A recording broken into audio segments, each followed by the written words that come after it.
Hello, my name is Arnon, and I'm here to introduce you guys to SAS Programming. What is SAS? Just like how Prolog is to logical programming and Lisp is to functional programming, SAS is to statistical programming. SAS stands for Statistical Analysis System, which is founded by Jim Goodnight and John Stahl during 1966. It was originally designed to analyze agricultural research data, and as you may have guessed from the name SAS, it is typically used for statistical analysis, data science, and data processing, and just general data management. There are four key fundamentals for the SAS programming framework, which is access, management, analysis, and presentation. So here, this is the framework visualized, and as you can see, we have the data set as the core of the framework. Then we have the access of data, which essentially means that SAS could access multiple format of data. So it could be either in a Excel file, SAS database file, Oracle file, or any raw database file. It'll then take that data set and it'll read it and then manage it into a tabular format in which it could be broken down to subsets or be validated or cleansed or like just clean up the data a little bit. But essentially, in this tabular form, the row is the observations, the number of observations. So if you have 4 rows, or in this case 3 rows, you have 3 observations, and then you have 3 columns. These columns are now variables. So instead of x equals 10, x could be a whole column of information. In analysis, we have just the statistical operations that SAS could perform. And in presentation, we have ways to present the data, either as a summary, a list, or a graphic report, which the graphic report includes things like plots, graphs, charts, etc. There are 2 distinct steps in programming in SAS. There's the data step, and there's the processing step, known as the proc step. In the data step, you're able to create or modify data set. You can also import your own via the Access framework. You could declare variables, and then you can also combine existing data sets. In the processing step, you could generate reports, graphs, plots, and charts. Develop a statistical analysis by using one of the many built-in operations that is provided to you. In this example, we're using one of the operations means. And here you can see we're creating a simple data set. Essentially, we have 4 columns, which are our variables. We'll input the name, the age, the height, and the weight of our data. And then after we create our data set, we will process that data set and assign it to any operations. In this case, we assign it to the means operation, where we want the result to be the age, height, and weight from the means. So here we have the result. So literally just from 2 lines of code, we have generated a really massive amount of information, especially compared to like things like Python, where it takes about 50 or 80 lines of code just to generate this amount of information, and here it takes 2.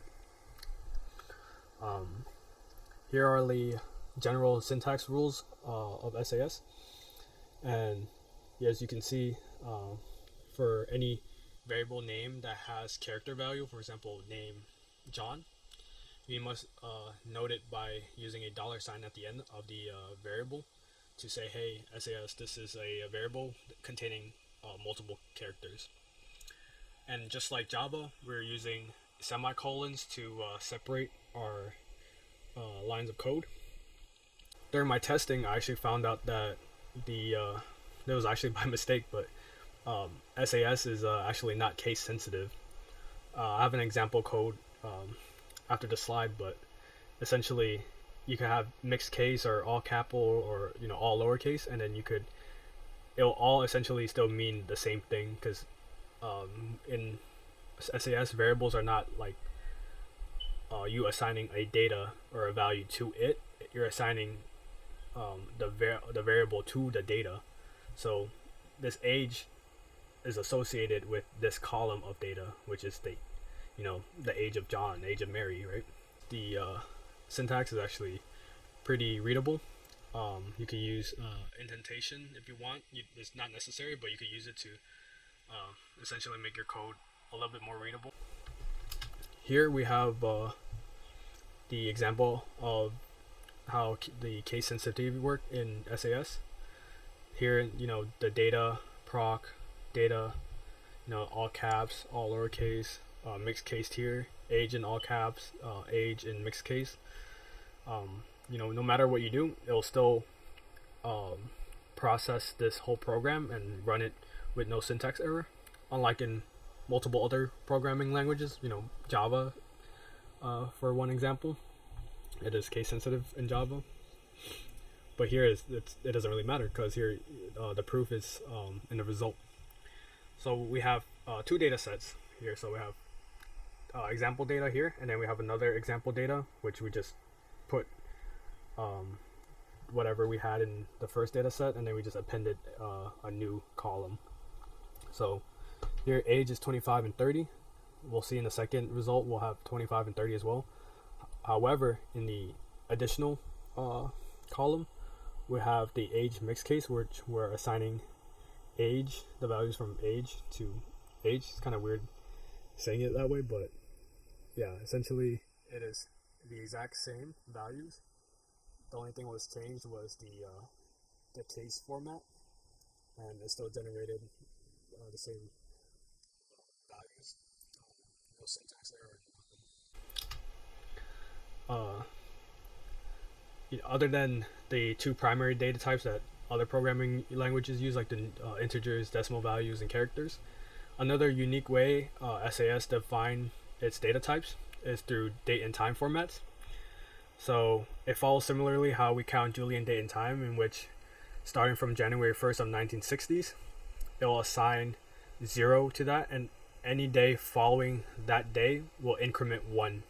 So for example, the next day, which would be January 2nd, would be 1 rather than 0, and then 2 for January 3rd, and then so on and so forth. In order to get around this this way that SAS defaults to read dates, we would have to informat the date, and then for us to actually read whatever the SAS system is reading, we have to format that date for us to be able to digest it. So it is an extra 2 or 3 steps to format this exact date into something that we can actually digest. So that is one way SAS is more unique to other not data types, but programming language. But because of SAS being dynamically typed, it is very flexible when it comes to data typing. So that means like we don't have to, for the variables, we don't have to declare if it's an integer or if it's a float value. SAS will just automatically assign or declare the typing during the runtime. It will change throughout the execution if need be. Essentially similarly to like Python. SAS also support logic by using 1 and 0, kind of like C. Some of the basic statistical operations that is provided to you by SAS is means, sgplot, reg, and arima, where means we already seen. It will just provide a general overview of the data set. Sgplot, which will allow us to physically create line graphs, bar graphs, etc. But then we have regression analysis, where we'll be able to model the relationship between a dependent variable and compare it to a independent variable. You can have multiple independent variable, but you need to have only one dependent variable. And ARIMA, which stands for autoregressive integrated moving average, where we're able to use this operation to accurately forecast based on the given data set. So we could predict the next sets of data using this operation. So here we'll see an example of a line graph generated from the code or the program to the left. And here you can see that we have defined a company A data set. Here I'm just trying to mimic, a typical maybe Uber Eats. They just did a startup, they're doing, pretty decent pre-COVID, and then once COVID hit, that's when everyone's on lockdown. They're trying to order out more often, and their revenue just spikes up. So I'm just trying to showcase that in a visual format rather than in a table format. So in order to do that, I have to assign the data set to sgplot, and then just fiddle around with the settings of how to make the visual presentation look cleaner and nicer. And then I run the program, and it will generate me this line graph that showcases the, maybe Uber Eats right here starts to, is a startup, is doing decent, maybe it goes poorly for some case, maybe no one's interested in Uber Eats, but then COVID happens, and then where everyone's locked down, and then everyone's trying to eat food, and just the revenue spikes up and just keeps spiking up. Here's a similar example, but using a bar graph rather than a line graph, and it's just showcasing how sgplot is super versatile in terms of it's not a function, it's an operation. So essentially, like, a function will return one result, but this is an operation, in which case that you could use you could format it in such a way that it produces multiple results based on, like, what's your intended end goal. So, like, in this case, my intended end goal was to put this data set that I manually inputted and display as a bar graph, and essentially that's what the intention was. Here, similarly, to the line graph options, are a little bit more complicated, and here we're showcasing that we're trying to, like, simulate sort of a stock price trend. Well, here we're going to be using dates. So SAS does not like dates, so I have to format a predetermined date format for SAS to be able to read, and then we have to format that date so that we're able to read it, and this doesn't regurgitate out like a bunch of random numbers, well, seemingly random to us, but SAS will be able to read it since it's in essentially Julian format. But the data, our program is essentially the same. We assign the data set to sgplot. We create 3 line graphs on top of each other using the variables that we declared in the data step. I didn't really put the actual data right here because it was about like 100 observations, and I was unable to fit all that unless it was like really squished and unreadable. So just pretend there's a massive amount of data set here that is able to generate this stock graph. But this is pretty much showcasing how versatile sgplot is, and how you're able to mess around with the settings, or essentially coding it, but you're quote unquote messing around with the settings and able to generate a decently pleasing line graph. Here in this example, we have a regression where we're trying to find out the missing y value of this data set. So we denote that this is missing by using a period here. It'll say, hey, this value right here at the 8th observation is missing. So with the regression procedure or operations, we're going to be able to find out or predict what that missing y value could be. So similarly, we generate data set, assign it to the reg processing, and we'll format it in such a way where we will return about a 95% confidence level. So this is what that means is we want to model the dependent variable to the independent variable with a 95% accuracy, and then just format the output in such a way that we can actually easily digest the result. And here, using just essentially 3, maybe 2 lines of code, we're able to generate multiple ways of expressing information. But here, you can see here we only use 9 observation, even though we have 10, because the eighth observation is missing a y value. So here it'll denote that right here. And we're not really interested in this, even though, for maybe a data scientist it would be interesting, but I'm not a data scientist. I can't really read this. However, I am interested in this graph or table right here. So as you can see, y value is missing, just as we noted. However, we have a predicted value now with the standard error means, and then we have that 95 accuracy in this column. But here, if you see on the predictive value, you'll see that it is SAS has essentially generated a procedural value based off of the other data set before and after, using a bunch of statistical calculations, and it deduced that, hey, with 95% certainty that at the 8th observation, this dependent variable, which is the y value in this case, might be 14.9191 rather than whatever other value. But it is given a set range of 12.23 to 17.60, and it just pretty much cuts that in the middle, generates this number, and hey, boom, y value is this value. Pretty cool. And here's more results from the same line of code.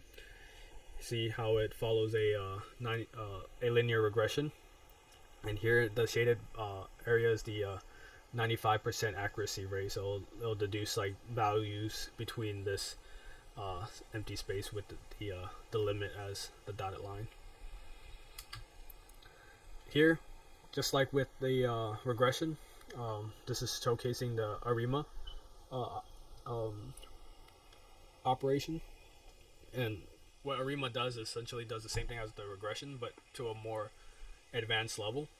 And it will take a given data set, and then depending on what type of forecast input you want, like in this case I want 10 observation forecasted, it will generate X amount of observation based on the original data set. So here in this example, unfortunately I was unable to show the weather data set that I manually inputted. It was about 20 observations of just random dates, and then well, not random dates, but a sequential period of time, and then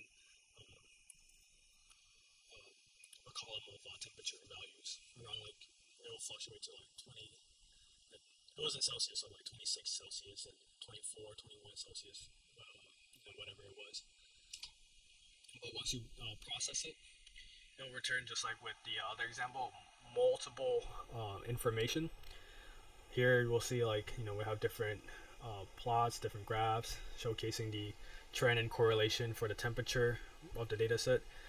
Because of the small sample size, which was 20, this is not going to be really accurate, because with ARIMA you really want to use like maybe at least 100, 200 values or observation to actually generate a better forecast. But I'm just showcasing how we could use this operation for many things, but forecasting is one of them. But here we're interested in the 10 observation that I wanted to generate. Like I said, not accurate, because after the 23rd observation it just repeats the same. But here the first three is we have within 95% accuracy. It's predicting that maybe the next day after observation 20, so the next day would be, maybe it'll be 26 degrees Celsius, and then the following day might be a little lower, maybe 25 degrees Celsius, and then so on and so forth. But like I said, with ARIMA you might want to use it for larger scales, maybe like more real world application, like maybe use an actual weather data set, or you could probably use forecast maybe within 10 days of what a stock price could be, and then maybe like you could probably use whatever prediction ARIMA has generated, and you could use that to decide, hey, maybe I should buy or sell my stock, something like that. But to conclude my presentation, I want to talk about why SAS statistical analysis system is still important today. In the age of information, data is essentially gold. It is an important resource to conduct research, facilitate commerce, and spearhead human advancement. As you can see, SAS is very reliable. It's scalable, portable, readable, writable, and among many other qualities. But it is so robust that it's still widely used today, mostly in forms of like software as a service. So like it could be integrated within Python, R, like other coding languages, cloud-based platforms like the ones I've used to create the programs. Essentially, just making it very portable. But SAS is so versatile that it actually has another, not really programming language, but is a scripting language that is called. It's very popular. It's called SQL or SQL, and it stands for Structured Query Language. And essentially, SQL is used to query massive amount of data within a commercial or business database, and is widely used till this day. And you can simply integrate the procedure by using the proxy CQL code. But thank you for listening to my presentation, and have a good day.